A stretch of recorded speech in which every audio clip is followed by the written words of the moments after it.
Pièces archéologiques, mosaïques, poteries, des assiettes et des jarres.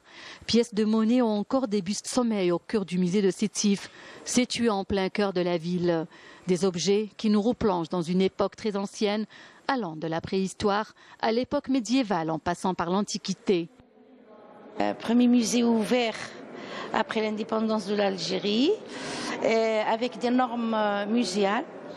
Donc il renferme une chronologie civilisationnelle très importante, universelle, notamment la collection de Aïn el-Hnesh et Aïn Bouchrit el-Khelbaï el-Bayda, des collections de l'époque romaine.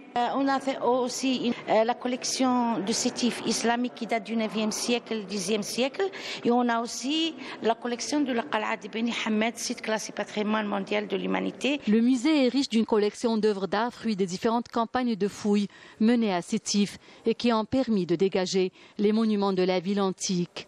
On y trouve différentes salles, entre autres celles réservées à la préhistoire, à l'Antiquité ou encore à la mosaïque.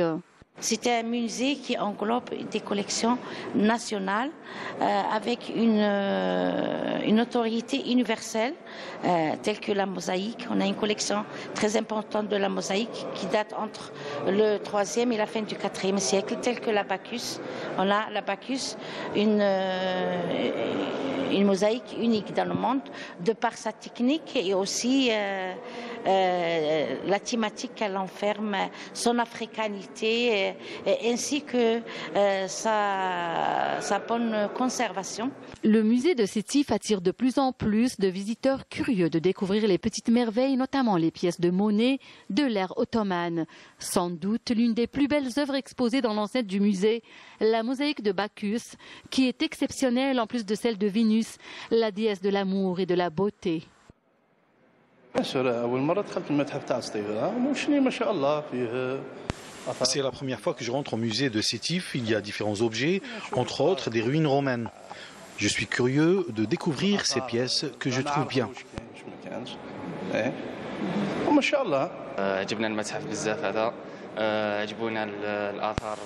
J'aime beaucoup ce musée et les pièces qu'il renferme, surtout les ruines romaines. Ce qui a attiré plus mon attention, c'est la mosaïque et les pièces de monnaie. Un patrimoine à préserver et à transmettre aux nouvelles générations qu'il convient d'imprégner de ses richesses à travers des visites éducatives.